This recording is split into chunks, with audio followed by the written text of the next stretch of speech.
and welcome. You're watching Global Lens on News 9 Live with me, Neha Khanna. We have a packed show for you. Let's get started. Our big story is from Russia tonight. Russian opposition leader Alexei Navalny today died at the Arctic prison colony where he was serving a 19-year term. Jail authorities have said Navalny lost consciousness after going for a walk and could not be revived by medics. Their statement says Navalny felt bad after a walk, almost immediately losing consciousness. Medical staff arrived immediately and an ambulance team was called. Resuscitation measures were carried out which did not yield positive results. Paramedics confirmed the death of the convict. The causes of the death are being established. That's what the statement said. Now, Russia's investigative committee has said it has opened an investigation into his death. Navalny's press secretary has said his team had not been informed. Citing his spokesperson, Russian news agencies reported that President Vladimir Putin had been informed of Navalny's death. 47-year-old Navalny, Russia's most prominent opposition leader, won a huge following with his criticism of corruption in Putin's Russia. His exposés posted on his YouTube channel racked up millions of views and brought tens of thousands of Russians to the streets despite Russia's harsh anti-protest laws. He was jailed in early 2021 after returning to Russia from Germany, where he was recuperating from a near-fatal poisoning attack with a Soviet-era nerve agent. That poisoning incident in 2020 had made global headlines and catapulted Navalny to international renown. In a string of cases, Navalny was sentenced to 19 years in prison on charges widely condemned by independent rights groups and in the West as retribution for his opposition to the Kremlin. Late last year, he was moved to a remote Arctic prison colony in Russia's Yamalo-Nenets region in northern Siberia. The last post on Navalny's Telegram channel, which he managed through his lawyers and team in exile, was a tribute to his wife, posted on Valentine's Day. Many Western leaders have blamed the Kremlin for Navalny's death. Russia's foreign ministry spokesperson has accused Western leaders of rushing to judgment over this incident. Maria Zakharova said the reaction from NATO leaders to Alexei Navalny's death reveals their true colors. There is no forensic examination yet, but the West's conclusions are already ready, she said. Ukrainian President Volodymyr Zelensky has said Russian President Vladimir Putin must be held accountable for the death of the opposition leader. He said, Navalny died in a Russian prison. It is obvious to me that he was killed. Zelensky said this at a joint news conference in Berlin with German Chancellor Olaf Scholz. He went on to say, Putin does not care who dies as long as he stays in his position, and this is why he should lose everything.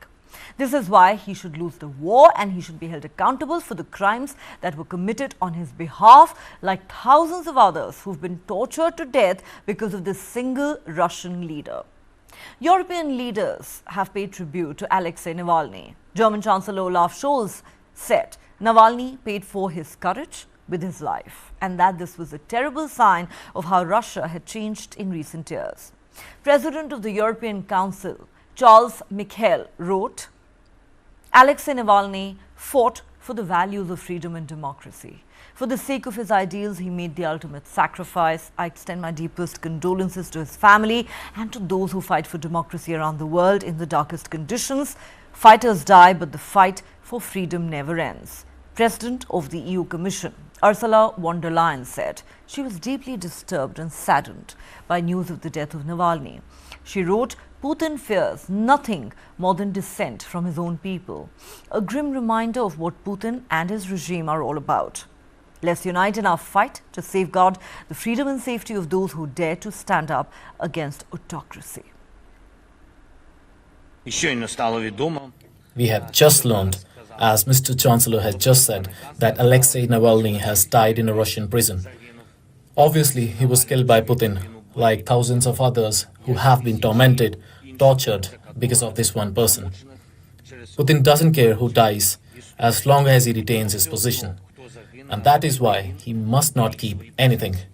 Putin must lose everything. He must not retain anything and must be held accountable for what he has done.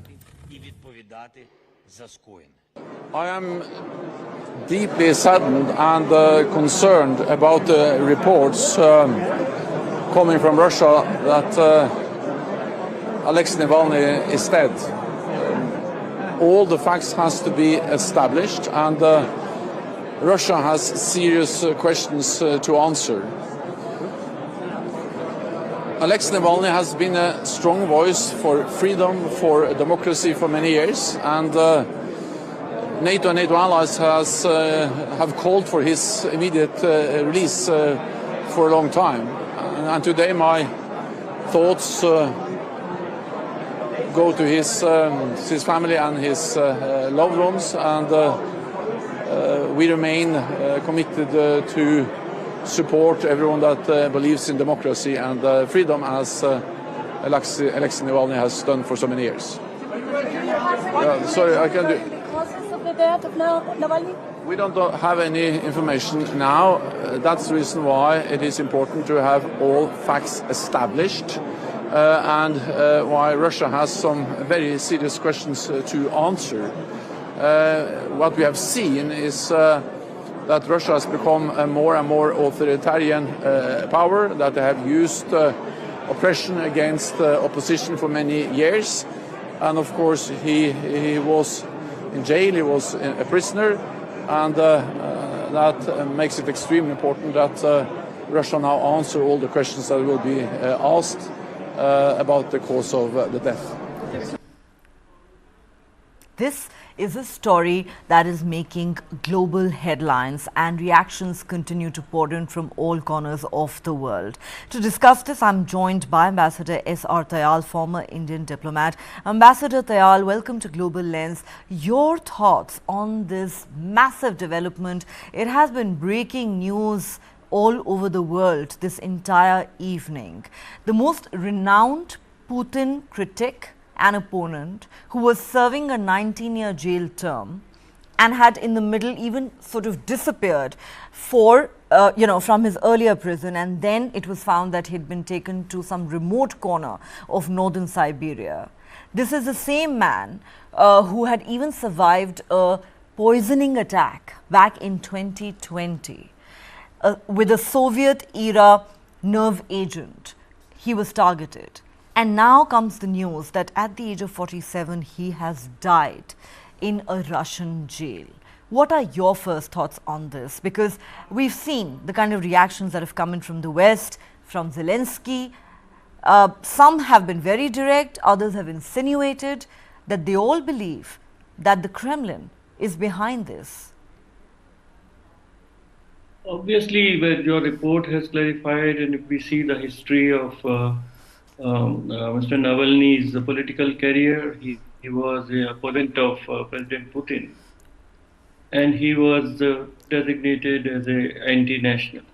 But there is a context to this, and the context is that both after 91 Soviet Union's breakup, both Boris Yeltsin as president and Vladimir Putin as successor president tried very hard to integrate with the West.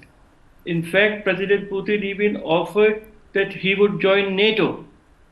But these Western nations have rebuffed President Putin. They have openly asked for regime change in Russia, and they have seriously threatened Russia's security after demolishing Soviet Union in 16 countries. Whatever is left of Russia, they instigated Ukraine to fight Russians, to ill-treat Russian-speaking people in Ukraine, and they threatened to bring NATO up to the border of Russia. So in my view, Russia has been pushed into a corner by but these Ambassador Western Tayal, sir, if I could just come in there for a moment, with due respect, sir, whatever your opinion may be on NATO and whether it has done the right thing or the wrong thing, that's a larger debate which I'm sure we can discuss on some other occasion. But, here we are talking about how one Putin critic after another drops dead. You've seen, and this has happened not just in Russia, but in multiple parts of the world, where suddenly somebody is reported dead after having quote unquote fallen out of a window in a hotel or their apartment.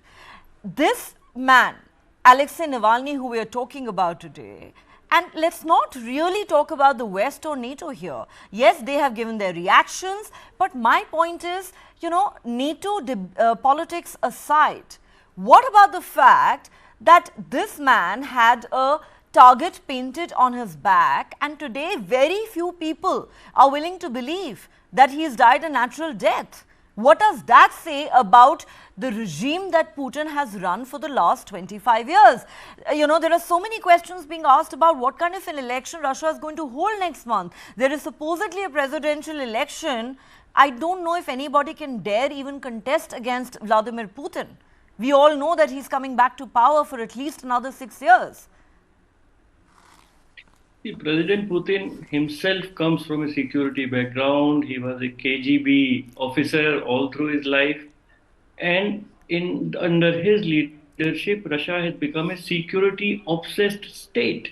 So it is going back to its Stalinist ways, which were the ways of the Soviet Communist Party. And there is regression in Russia. There is no doubt about it. It is regressing from democratic principles. Obviously, the next elections are not going to be free and fair, and whoever could be a credible candidate, he will not dare to stand. Somebody else also who was a critic, he has been barred from standing as elections. So elections are a foregone conclusion, and they are not going to be free and fair. But the point I am making, and this is up to a limit that you can go as far as possible. Navalny was killed, somebody else was killed somewhere else.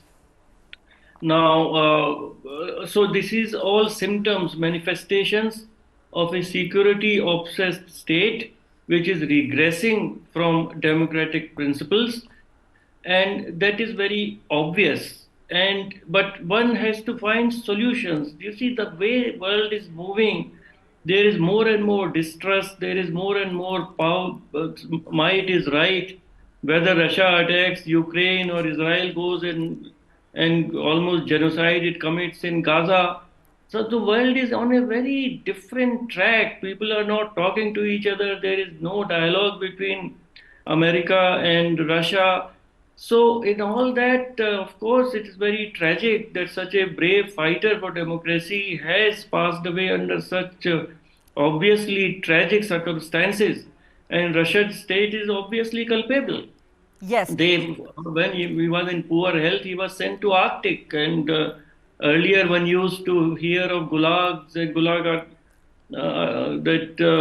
in the Stalinist times, but unfortunately it seems that those days are coming back. So this will be a very big blot on Russia's prestige, Russia's status in the world. And well, it is for them to see what can one. India is a very friendly country to Russia. We have historic friendship. We wish people of Russia well, and we hope that the leadership of Russia, which is very strong, sees that the rule of law prevails. And constitutional. Well, fact of the matter is there really does seem to be no rule of law in Russia at the moment, and a champion of democracy being targeted anywhere is a threat to democracy everywhere.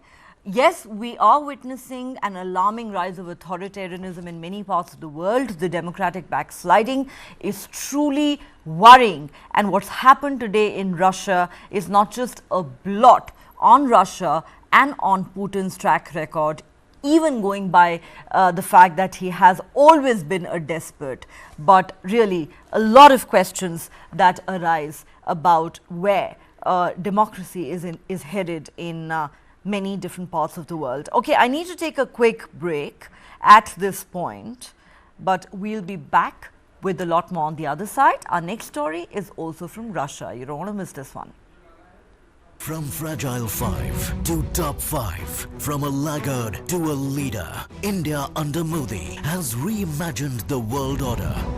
Presenting the second edition of TV9, What India Thinks Today. Summit theme, India poised for the next big leap. Listen to Prime Minister Modi unveil his vision for Viksit Bharat at News 9 Global Summit, a TV9 network initiative. Welcome back. You're watching Global Lens on News 9 Live with me, Neha Khanna. Let's move on to our next story. Could there be a new flashpoint between the US and Russia? A space-based weapon being developed by Russia is now the subject of much speculation and a heated debate.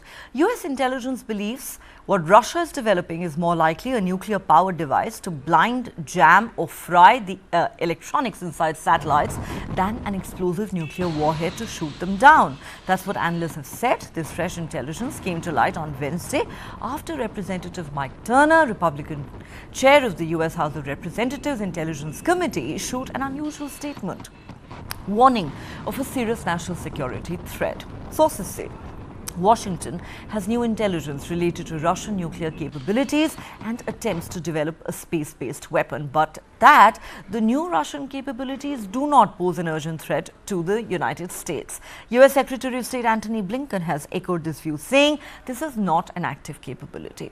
Analysts tracking Russia's space program say the space threat is probably not a nuclear warhead, but rather a high-powered device requiring nuclear energy to carry out an array of attacks against satellites. These might include signal jammers, weapons that can blind image sensors, or a more dire possibility, electromagnetic pulses or EMPs that could fry all satellites' electronics within a certain orbital region. Daryl Kimball, Executive Director of the Arms Control Association Advocacy, says that Russia is developing a system powered by a nuclear source that has electronic warfare capabilities once in orbit is more likely than the theory that Russia is developing a weapon that carries a nuclear explosive warhead. A 2023 US Intelligence Defense Agency report said Russia is developing an array of weapons designed to target individual satellites and may also be developing higher power systems that extend the threat to the structures of all satellites. The Kremlin has dismissed a warning by the United States about Moscow's new nuclear capabilities in space, calling it a malicious fabrication. Non-nuclear anti-satellite weapons have existed for years. In 2021, Russia followed the United States, China and India by testing a destructive anti-satellite missile on one of its old satellites, blasting it to thousands of pieces that remain in Earth's orbit. Exploding the nuclear weapon in space would be another matter entirely. Brian Whedon, an analyst at the Secure World Foundation, has said Russia would undermine its credibility if it detonated a nuclear weapon in space, a possibility with profound implications for both military and commercial satellites. He says the Russians have spent 40 years in the UN bashing America about wanting to weaponize space and place weapons in space and pledging that they would never do it. Now, if they detonate a nuclear device in space, they would lose everything. All the countries that are supporting them on Ukraine and getting around sanctions, it'll all be gone. James Acton, a nuclear expert at the Carnegie Endowment for International Peace think tank, has said for Russia to put a nuclear weapon in orbit would be a blatant violation of the Outer Space Treaty, the 1967 treaty to which the US and Russia are parties, bar signatories from placing in orbit around the Earth any objects carrying nuclear weapons or any other kinds of weapons of mass destruction. Violating the treaty would further undercut efforts to revive US-Russian arms control after Russia's 2023 decision to suspend participation in the New START treaty, which caps the number of strategic nuclear warheads each can deploy. Analysts also say anti-satellite weapons could cripple military and commercial communications, undermining the armed forces' ability to operate, as well as global positioning systems that everyone from Uber drivers to food delivery services use. A former US intelligence official has been quoted as saying, "The Russians think we are blind if we don't have access to our satellites," and it's probably true. Our ability to rely on satellites is a major advantage in a potential confrontation, but also a major vulnerability. Let me give you an update. We just had an informative meeting of Jake Sullivan. This is a matter that we've known about for a few weeks. We requested a meeting with the president. We did in writing in January. It's a serious matter. Some details have leaked. There's lots of conjecture, but what we're permitted to say in an unclassified setting is that it is a very serious matter. It does involve Russia. It's not a matter that can involve delay. It's something we have to address seriously and on an immediate basis, and we are. This is not an active capability, but it is a potential one that we're taking very, very seriously. And I would expect that we'll have more to say soon, in fact, very soon. So stay tuned for that. And of course, we're also conferring with allies and partners on this issue. Actors of the Albanian politics, which is President Bega and Prime Minister. Here's the most important thing of all. The President's focus, President Biden's focus, is on the security of the United States and its people. And as we approach this and every other issue, that is first and foremost what's on his mind. That's where his focus is. All right, let's now go across to our guests to discuss this. Ambassador S.R. Tayal is still with us. Also joining me on Global Lens tonight, Professor Supriya Akar at the Department of Astrophysics, University of Delhi, and Group Captain V.N. Jha, former senior scientist and joint director at the DRDO.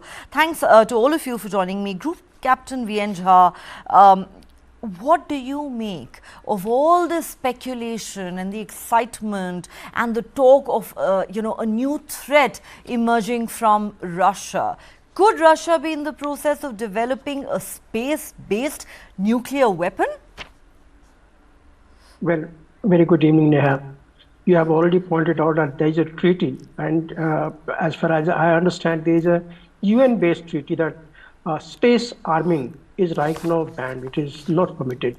So I don't foresee any arming of the space assets with any nuclear or conventional weapons. But any satellite that is there in the orbit, it is the eye and ears in the sky which is tracking every activity, which is looking at the enemy's terrain 24/7. There are satellites with the synthetic aperture radar along with the electronic intelligence gathering, that is all weather, day and night capability of every nation, which is up in the space beyond the tracking of the enemies. There are space-based AVAC system. Neha, just for your information, the day Balakot strike was done, that day I had mentioned that when our AVAC was airborne for some activity against Pakistan, Pakistan was tracking our AVAC. But if there is an AVAC in the space, Pakistan or anyone, none can track it, none can jam it. That is 24/7 capability. And AVAC is a system which is not offensive. It is defensive. It has got the capability with some amount of control or jamming that that you had mentioned.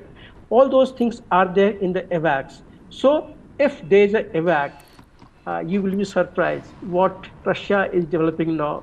USA, NASA has developed it long back. It is not in the public domain, but many of us, we are aware that they possess this capability with which they can 24/7 continue tracking the enemy assets, which has got disruptive capability. Mark my word. These are the disruptive weapons which can carry some sort of disruptive activity in the space. Like, it is, you mentioned the jamming. Jamming is at one part. We all have missed up one small information 3 years back when China had sent a reusable asset in the space with the robotic arm.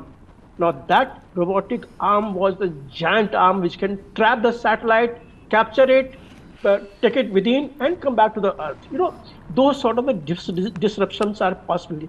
They are the anti-satellite weapon. India also is party to the anti-satellite weapon system. So all these things are available today for disabling the capability of enemies as and when they want. But it is not free. It is not that you send a aircraft or something and trap others. All these are running in the space. They're in the orbit, and in the orbit, even moving a small thing, slight bit of in the space, in the latitude, longitude, whatever we can call it, it's a hell of a difficult task. So there is a catch in that. It is not that easy. But as you mentioned, the arming, it is banned right now. But arming also has got limitations. All space-based weapons, like ballistic missiles, what you can mention, it is different. It is not that conventional one. Conventional one has got a huge amount of fuel which takes it, beyond the atmosphere, and then the ballistic capability comes up there. So in these space-based missile, very little fuel is there, but huge amount of payloads are there. Navigation and guidance system is entirely different. It is dual sensor based, and it is invariably with the redundancies. And beyond all this, if Russia is doing something, US is already aware of it, and I will not be displeased. Actually, I will be pleased if India also possesses that capability, which many of us, we had mentioned very long back, that AWACS, what India possesses right now, or many other countries also possess there.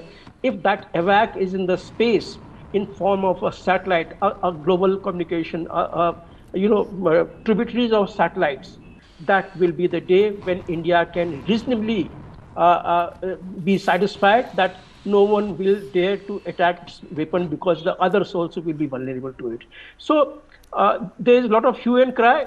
When Russia has done something, USA will cry. When USA does something, Russia will cry, but Russian voice or Chinese voice will not come to the space, not come to the global platform. So all these keep on happening, but there is nothing alarming right now as I see right now. Yeah. Nothing alarming about it. Interesting. Professor Supriya Kar, if I could come to you. Now, non-nuclear anti-satellite weapons have existed for a long time. In fact, in 2021, Russia followed the US, China and India by testing a destructive anti-satellite missile. So that perhaps is not something that's going to raise eyebrows. It's already been there for a long time. However, exploding a nuclear weapon in space would be a completely different matter. While there are some in Washington who are saying that this is a new national security threat, but analysts are saying that the space threat, which this new US intelligence refers to, is probably not a nuclear warhead, but rather a high-powered device requiring nuclear energy that could carry out an array of attacks against satellites in space. These could be signal jammers, weapons that can blind image sensors, or EPMs, electromagnetic pulses that can fry all satellites' electronics within a certain orbital region. Now, this could also be very worrying for Russia's rivals. But would you agree with this analysis? If we were to look at various theories that are doing the rounds, is this a more plausible one? Yes, I believe in this. Mostly they are electromagnetic in nature. So the possibility of nuclear fission is, that too in absence of atmosphere, is very weak. So even though it should be some sort of advanced electromagnetic weapon, not necessarily nuclear weapon. That is my intuition tells me. And even though nuclear weapon, it will be weaker nature because there is no atmosphere in space. And it is basically to the lower Earth orbit.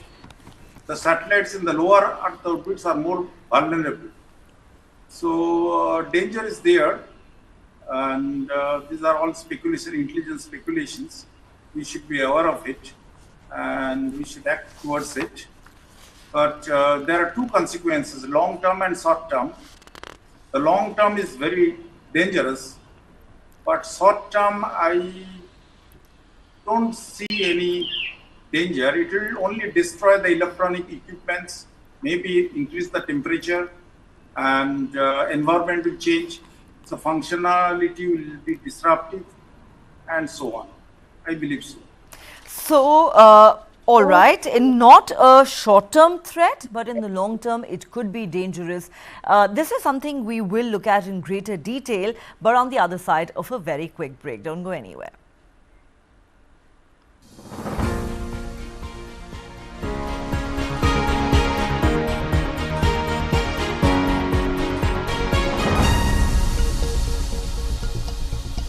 From Fragile 5 to Top 5, from a laggard to a leader, India under Modi has reimagined the world order. Presenting the second edition of TV9, What India Thinks Today. Summit theme, India poised for the next big leap. Listen to Prime Minister Modi unveil his vision for Viksit Bharat at News 9 Global Summit, a TV9 network initiative.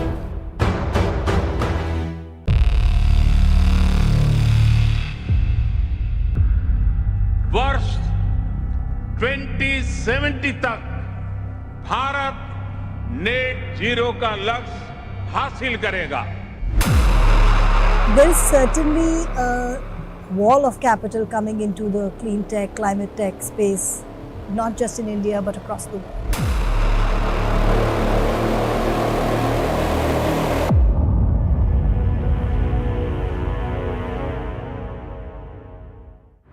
This and more, streaming on world's first news OTT, News 9 Plus. Download now. जानना है तो देखिए, समझना है तो सुनिए, सीखना है तो पूछिए, और कमाना है तो खरीदिए. जानकारी, सलाह और निवेश सब एक ही सुपर ऐप पर. पैसे का सवाल है तो जवाब है मनी 9. आजादी पैसे की. अभी डाउनलोड करें. Currently, the industry is facing a lot of challenges as far as demand is concerned. Basically, the US markets has slowed down because of high inflation. So obviously, diamonds being a dream product, something which doesn't have a utility value or is seen as a luxury. So that obviously goes off your shopping list. That's the first item that will go off your shopping list, especially in recessionary trends. That lab-grown diamonds are not mined, and they do away with the entire mining. So they save up on all the environmental damage that is associated with mining, and of course, the mining cost, which is why they're even more affordable. People that is impacted by all these recessions are the artisans, are the people who work in this industry, right? But I think lab-grown diamond has allowed them to actually use their skills in the same product. This and more, streaming on world's first news OTT, News 9 Plus. Download now.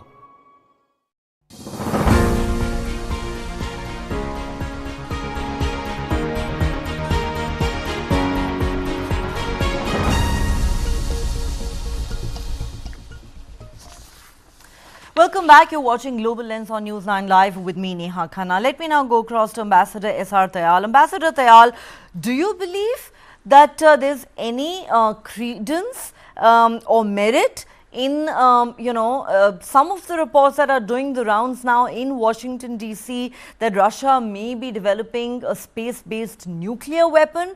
Or do you believe that it is more likely that Russia may be in the process of developing a high-powered weapon that can bring down satellites in space, including frying the electronics of rival countries' satellites, which would also be a big concern for the other countries? What's your take on this?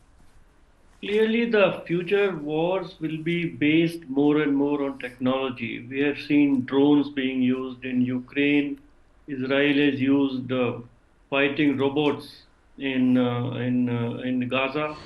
And disruption of communications of the enemy would be a very important objective in any future war. And now all the communications are satellite based, and there's no wire anywhere. Even smart bombs and all, they have guidance by GPS, etc. So I totally agree with our Air Force colleague that both US and Russia and of course China would be developing all kinds of technologies to disrupt satellites, and anti-satellite missiles have already been tested. Now how and to take it further, research will surely be going on. The question is of deployment. Now, space started with exploration of space in 1950s with the first Sputnik, etc. Then commercialization of space we have seen, and the next phase has to be the securitization of space. So it can go on offensive capacity or it can go in defensive capacity. And again, India should also develop this capacity, but deployment of nuclear weapons in space may have a limited use. And of course, there is that Outer Space Treaty of 1967. But the disruption of communication satellites, either physically by destruction or by freezing or frying their communication system by some strong laser beam or whatever, which may require kind of nuclear reactor power. Our scientist friend would know better. But what I would again say that the objective to paralyze, dismantle, destroy communication satellites of enemy military communications would be an objective both for Russia and any major power. Israel, even India should have both defensive and offensive capacity, because this is the way of the future. The future wars will be technology based. At what stage Russia is, we all remember US was convinced there are weapons of mass destruction in Iraq, and they destroyed Iraq and Saddam Hussein, and there was nothing. So all these intelligence reports are always exaggerated. And in fact, the US government did not want to make it public, but there is a Republican who is the head of the intelligence committee. He made it public. And they are trying to walk back, and Blinken is saying that there's no immediate threat, etc.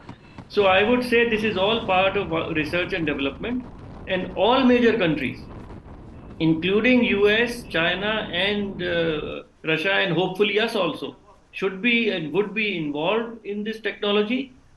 Target would be the satellites which are mainly for communication of defense kind of data, which are under, but otherwise the whole banking system, communications, phones, everything can be destroyed. If there is a nuclear and weapon fired, then it will have very unforeseen and unimaginable consequences. But by targeted frying of enemy satellite, that would be very much possible as technology advances, and perhaps that would be the objective and target of Russia's has been put in the public domain, but our Air Force colleague is absolutely right that the Americans would also be developing a similar capability. Very interesting. While the Americans may be accusing the Russians today of doing it, two of our panelists seem to think that the Americans have probably already done it long ago. Group Captain VN Jha, the question really is, we keep talking about how dangerous the arms race is for the world. And especially given the heightened tensions between the United States and the Western Bloc on the one hand and Russia on the other, in the wake of the Russia-Ukraine war, there are multiple fears on that front.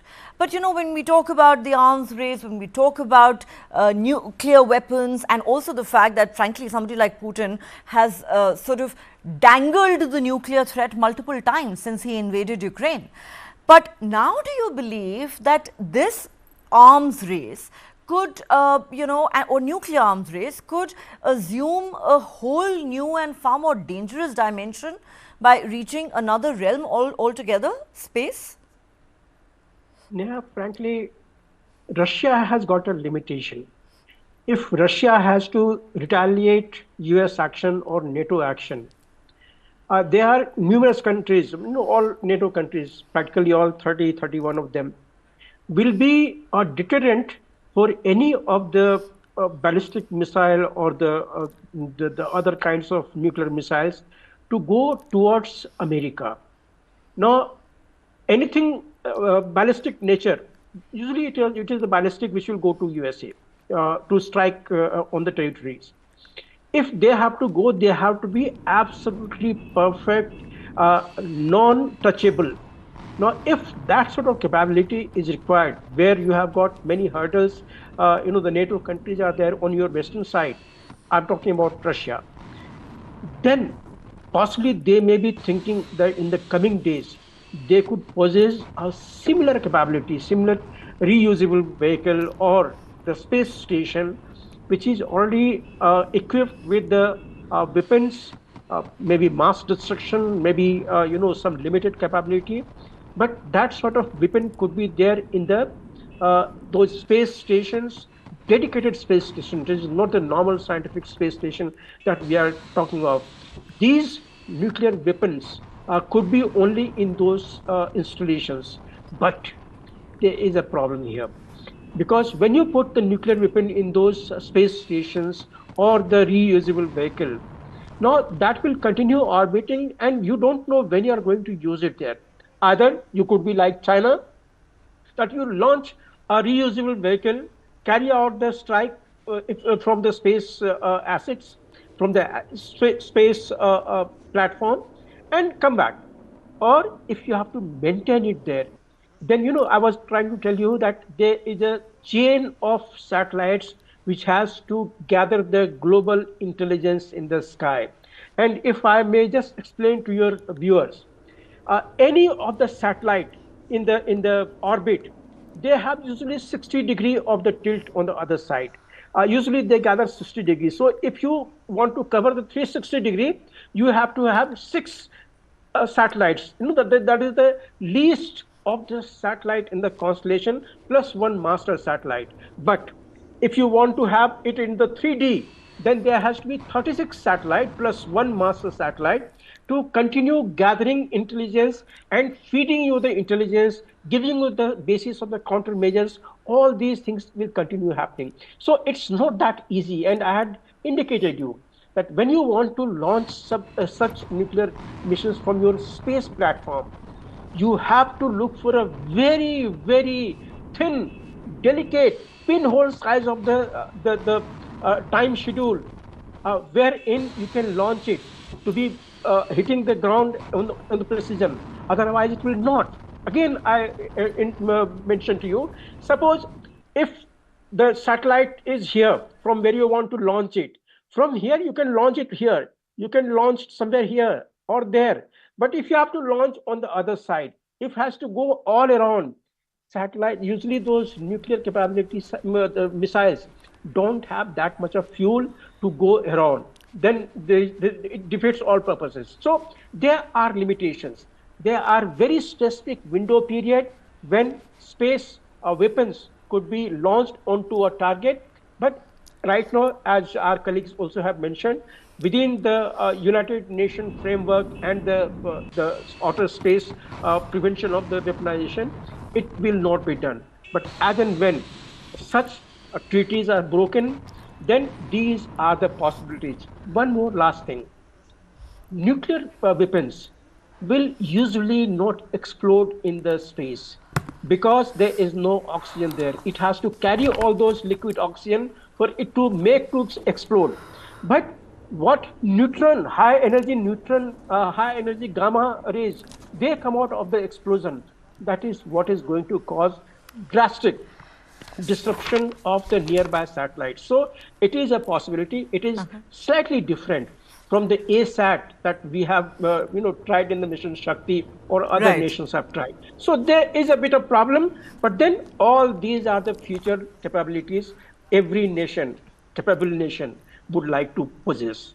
There are concerns, but these are future capabilities that every nation would like to possess, but certainly capabilities that are only going to make this world a more and more unsafe place. On that note, Ambassador S.R. Tayal, Professor Supriya Kar and Group Captain V.N. Jha, thank you so much for joining me on Global Lens tonight. All right, let's now move on to our next story, and guess what? This one is from Russia as well. President Vladimir Putin has said Russia would prefer to see US President Joe Biden win a second term, describing him as more experienced and predictable than Donald Trump, even though Moscow strongly disagrees with the current administration's policies. Putin's comments during an interview with Russian state television were his first about the upcoming US presidential election, likely to pit Biden against Trump. Now, this was rare praise for Biden, a fierce critic of the Russian president who has frequently lauded Trump. Putin said, Biden, he's more experienced, more predictable, he's a politician of the old formation. When asked which candidate would be better for Russia, Putin added, but we will work with any US leader whom the American people trust. Putin's motives for saying Biden is a better choice for Russia are not clear, but the assertion has raised eyebrows, given prior US government assessments of the Russian leader's support for Trump and of Kremlin efforts to tip American elections in his favor. The apparent endorsement was not welcomed by the White House. Asked during a briefing about Putin's remarks, National Security spokesman John Kirby said, I think Mr. Putin knows very well that this administration has been what it has been doing to counter Russia's malign influence around the world. Mr. Putin should just stay out of our elections. Trump, by contrast, immediately hailed the statement at a campaign rally, calling it a great compliment to him. Now, US intelligence agencies had earlier concluded that Putin ordered a hidden campaign to influence the 2016 presidential race in favor of Donald Trump over his Democratic challenger Hillary Clinton, with Russian operatives hacking Democratic emails and facilitating their release in the run-up to the election. More recently, intelligence agencies concluded that Putin had authorized influence operations in the 2020 election aimed at denigrating Biden, boosting Trump, undermining confidence in the vote, and exacerbating social divisions in the US. Trump and Putin, who frequently praised each other in the past, have dismissed these findings. Now, these remarks come at a time of heightened tensions between Russia and the West and deep disagreements in the US about how best to counter Russia and help Ukraine. Biden, he is more experienced, more predictable. He is an old-school politician. But we will work with any US leader who the American people have confidence in. Look, when I met Biden in Switzerland, yes, it was 3 years ago, but it does not matter. Even then people were saying that he was incompetent. But I did not see anything of this sort. Yes, he kept looking at his papers, but to be honest, I kept doing the same. So there was nothing peculiar. If we talk about that time when he hit his head over a helicopter when he was going out, show me somebody who has never hit his head against something. If there is a person like that, let him cast the first stone. And finally, as we wrap up this Friday edition of Global Lens on News9 Live, we will leave you with a heartwarming story. This is from Greece. Now, Greece has become the first Christian Orthodox majority country to legalize same-sex marriage. Same-sex couples will now also be legally allowed to adopt children after the vote in Parliament. The Prime Minister said the new law would boldly abolish a serious inequality. But it has divided the country, with fierce resistance led by the powerful Orthodox Church. Its supporters held a protest rally in Athens. Many displayed banners and sang passages from the Bible. The head of the Orthodox Church said this measure would corrupt the homeland's social cohesion. However, LGBTQ organizations and rights activists have hailed this decision as historic. 15 of the European Union's 27 members have already legalized same-sex marriage. It is permitted in 35 countries worldwide. Greece is now the first country in southeastern Europe to have marriage equality. Greece legalized same-sex marriage on Thursday, making it one of the first Orthodox Christian countries to allow them. Ναι, 176. The country's parliament approved the bill, with more than two-thirds of its 254 lawmakers voting yes.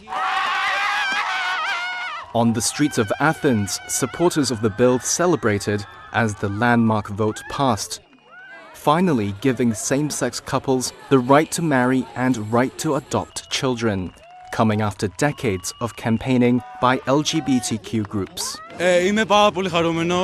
I'm very happy. As someone who grew up in the countryside, this is a dream I have waited for many years, just like all of us. Literally, I am at a loss for words. I'm no longer a second-class citizen. We had the same obligations, but now we also have more of the same rights. Recent polls show Greeks are split on the issue. Clerics of the powerful Orthodox Church believe homosexuality is a sin and has strongly opposed same-sex marriage. Many in the LGBTQ community believe the bill does not go far enough. It does not overturn obstacles for couples with members from the community in using assisted reproduction methods. They will still be barred from surrogate pregnancies, though the bill recognizes children already born through the method abroad. In recent years, Greece took small steps towards legalizing same-sex marriage. In 2015, it allowed civil partnership among same-sex couples, and in 2017, it gave legal recognition to gender identity. 2 years ago, it also banned conversion therapy for minors aimed at suppressing a person's sexual orientation.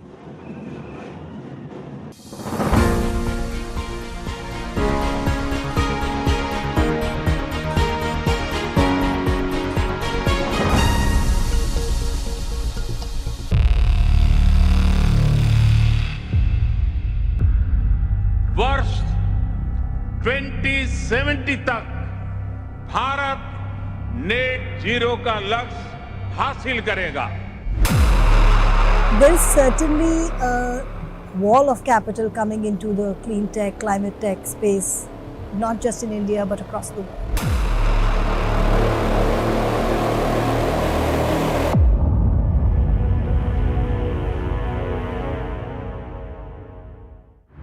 This and more, streaming on world's first news OTT,